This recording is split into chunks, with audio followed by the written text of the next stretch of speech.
What's going on, guys? Today I am joined by Chelsea Grieber. Chelsea is a UGC creator. She's absolutely dominating the space. And over the past couple of months, she has been getting more and more into content creation for Airbnbs. And today we're going to be diving into that.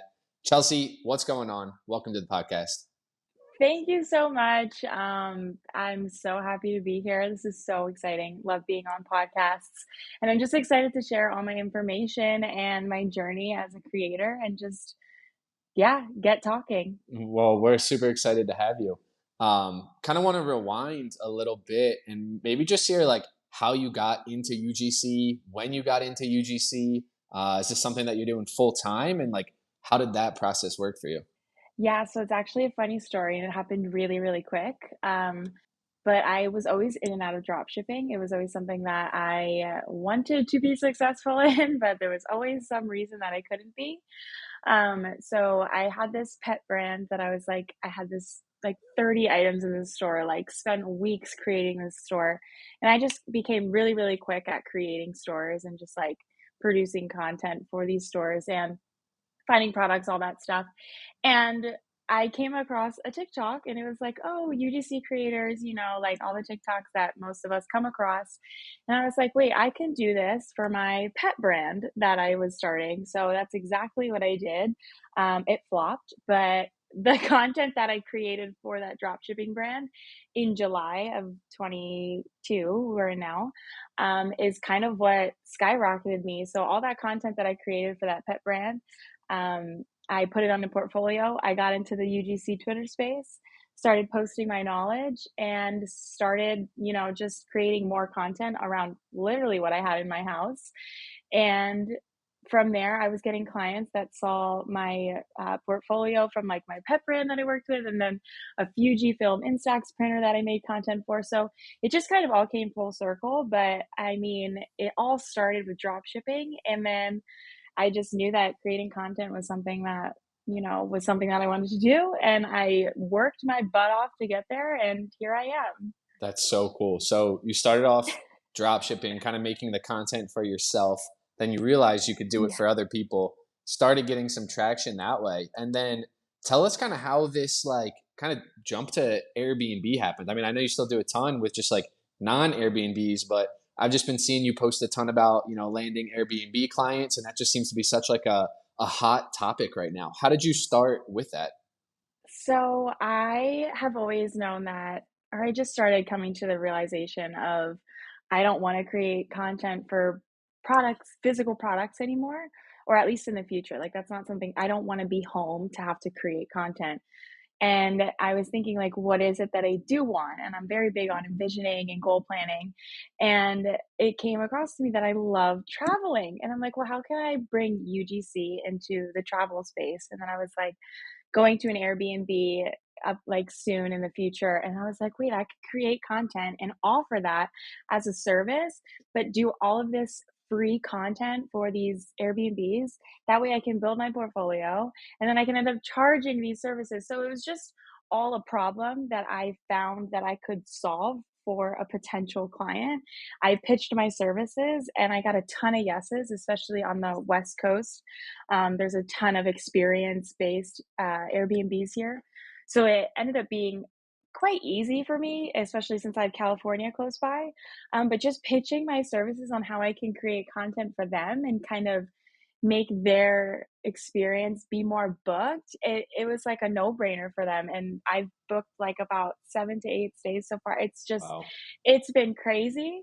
It's been really hectic balancing UGC and content and travel creating.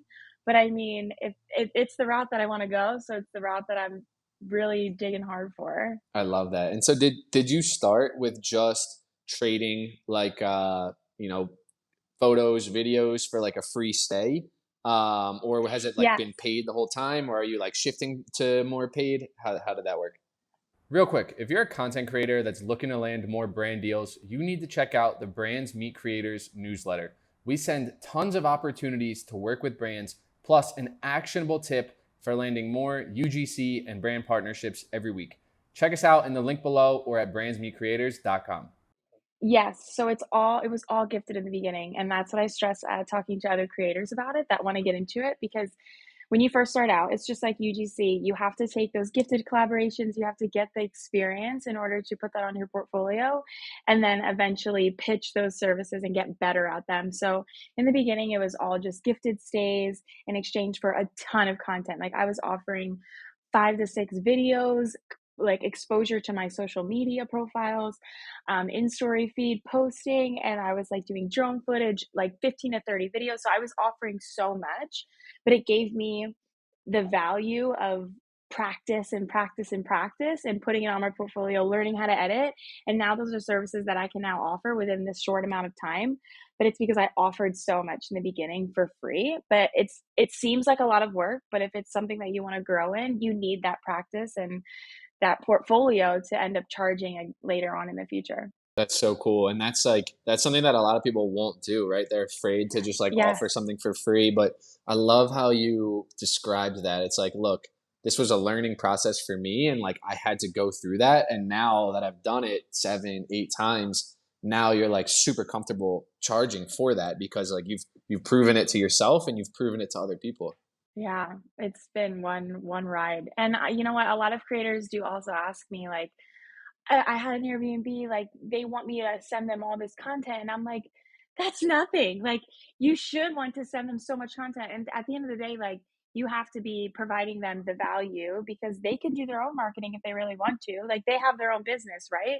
So if you're not offering like crazy value and you're not offering like those free things, they're not gonna wanna bring you in because they can bring anyone in. They can bring an influencer in, you know what I mean? So what makes you different and give them that all for free and then pitch that when you get really good at it and you can start traveling for free.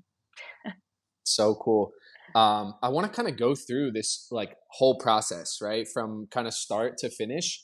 Like, are you let's talk before we're even pitching them. Like, how are you finding them? Are you just scrolling Airbnb? You're like, hey, I kind of want to go to this city. Let me search on Airbnb. Let me scroll and like, what are you looking for? Or maybe you're not doing it on Airbnb. I would love to hear like kind of what this whole process looks like from like start to like landing the deal. Yes, so it seems pretty generic, but it is. It's just Airbnb. Like I'll go on Airbnb and there's a lot of Airbnbs near me, which is really beneficial for me, especially in California. I have Joshua Tree like 3 hours away, so it's really easy to pinpoint them. Hmm. But I mean, I just go on Airbnb. I look at stays that don't have a ton of ratings, that are much newer. Their photos aren't that great. Or if they do have good photos, do they have social media marketing? I check the calendar. I'm looking to see how much they're booked out. So, like, these are all like analytics that you're getting prior Right. to your pitch because that's the value that you're providing, right? So, if they're already fully booked, their photos are great, odds are they don't need you coming, right? So, but if you book one that just hit the market and doesn't have any bookings yet, their photos are from like their iPhone with like a crazy edit on it. Like those are the people that you pitch to, and you can provide them the value, especially if you don't have a portfolio. I mean, in the beginning, when I didn't have a portfolio, I was offering to give them exposure to my social media. So I was using my following as a benefit, but you can also use them by saying, like, or pitch to them by saying, you're going to create this content and they can use it for marketing that they should be doing, like Instagram or TikTok. And it's free marketing, right? And you have to pay hundreds and maybe thousands of dollars for a photographer or videographer to come and take that content. Whereas UGC creators or just a creator themselves is already trained to and knows how to edit and film and create that content for them. Right. So you're looking for them in Airbnb. You're looking for newer ones. Maybe not a ton of ratings. Photos aren't that good. Kind of like honing in on some of those pain points that potential client might have. And then are you pitching them directly through Airbnb through the app? And like, is that something that you've run into any issues with Airbnb? What's that next step like then? I personally haven't run into any issues. The only issue I ran into is if you write out the full Instagram word, Hmm. it tells you you can't send that. So I put IG and I put TikTok, and TikTok seems to be fine. You can't send your email. You can't send a link. So when I send my email, I send it like at space like the outlook space dot space com, and I just space it up, and then the Airbnb app doesn't notice that. Same thing with my portfolio. If they want to see my portfolio, I'll put spaces in between the .coms and the .portfolio, and then it'll send to them directly. But I've never witnessed or been in the experience where I've been blocked or banned. I've seen some creators run into a scenario where it doesn't let them message any more Airbnbs, but that's because they're sending us the same generic pitch to so many people within a minute, right? So if you're sending personalized pitches to each single host, it's going to take you a couple minutes, 5, 10, 15 minutes to send that post or send that outreach pitch, and you're not going to get blocked or banned, right? So another thing I did want to mention was I do also go on social media like Instagram or TikTok, and I'll see what other creators have created for like an Airbnb, because typically those creators are either getting paid or that say gifted, and there's a reason for it. So those are people you can also pitch to. Right, right. Super cool. So in that first message, right, when you're reaching out to them, are you kind of just like highlighting some of their pain points, like, hey, I think these pictures could be better, or yeah, kind of just like digging into the pain points and then offering your services? Like, are you including all your email and your portfolio all in that message up front, or is it more just like short and sweet, like let's get to the point? Yes, short and sweet, get to that stinking point, and that point is, hey, like, I want to extend this opportunity to you. That's the first paragraph. The next paragraph is like what you're offering and why you're offering it. So, like, for me personally, I was offering that I was going on this, that I was starting this travel series on TikTok. So, that was my value that I was offering. So, free exposure, right? So, I was already going on this travel series. So, like, you need to be a part of it. You have to make them feel that need to be a part of something. And then along with that, I'm also offering like what I deliver for free in the beginning. So I offer this and this and that. And then at the end, I'm like, let me know if this is interesting to you or if you're interested, and I can send you my portfolio and a mood board, and then we can chat further. So it's very short and sweet, because if you send a long pitch, they're going to read that first sentence and be like, no, this is just someone wanting to stay here for free. But if you offer that value in that first second, you're going to get at least someone to read the whole response, if not reply.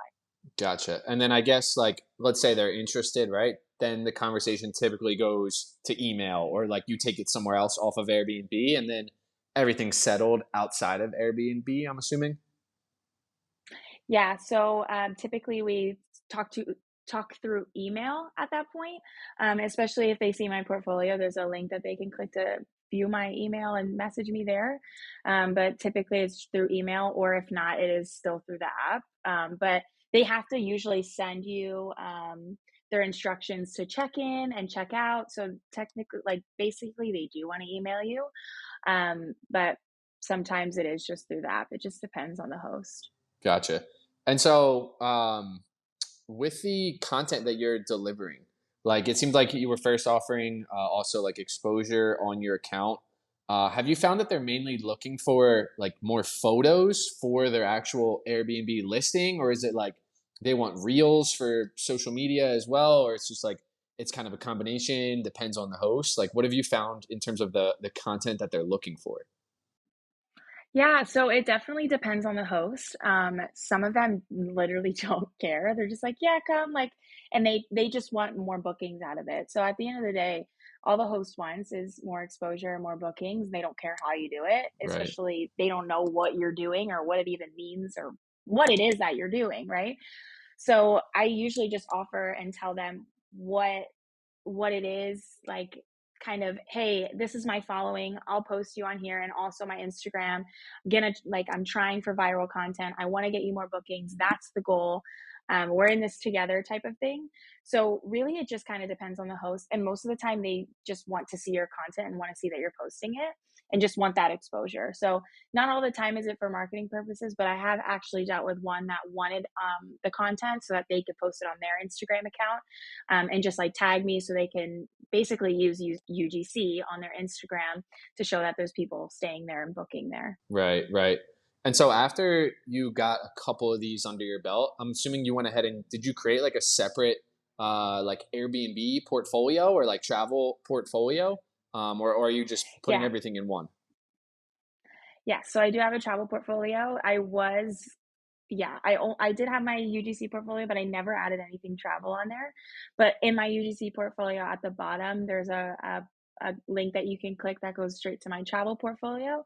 And then on my travel portfolio, it just has everything travel. So it's very split up, but you can get to both portfolios from each other. So it's very easy access. So that way, a host, if they can see this, and then like a client, like a brand company, hotel, maybe sees my UGC, they can go to my travel portfolio. Super cool. I absolutely love this. Um, do you Isn't ha- it great? it's so cool. It's so cool. And I love like the kind of direction that you're going, right? You already know that like, hey, you're just kind of getting started right now, and like there's so much more potential here. For any like UGC creator who maybe they've done a bunch of gigs before in the past, nothing travel related. Do you have any advice for someone who's like looking to get more into partnerships with Airbnbs or some of these more like experience type companies? Like, what would you recommend for that creator? Yeah, so I would seriously recommend like going to either a hotel stay or an Airbnb nearby that's cheap, right? So just like how we say how you get started in UGC, grab anything around your house. Well, it's really hard to do that when you want to get into travel because it's hard to just hop on a plane and go somewhere and not spend a lot of money.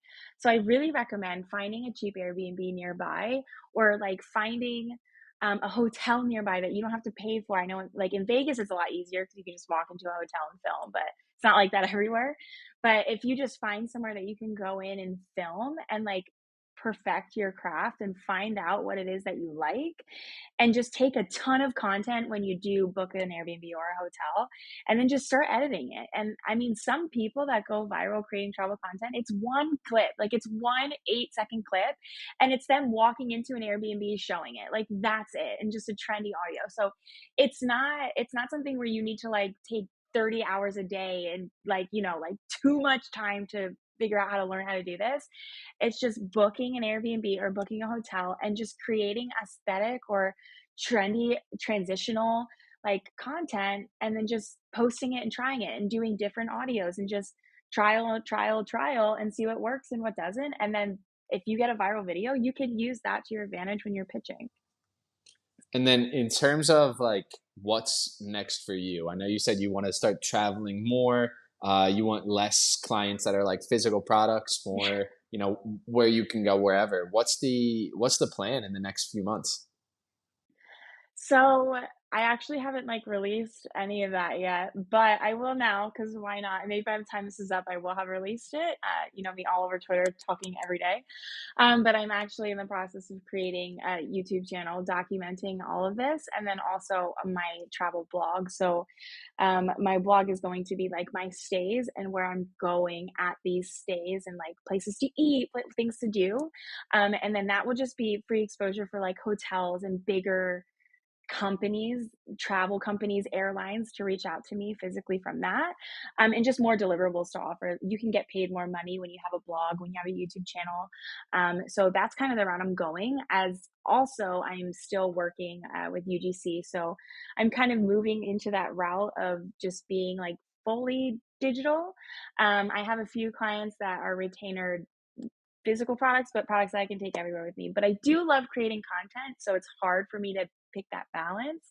But the goal is to mainly just, travel. And then I'm also being like a creative director somewhere else. So I can create briefs for creators still and still have my creativity on that end. It's just now I can, see the world while I do it. That is amazing.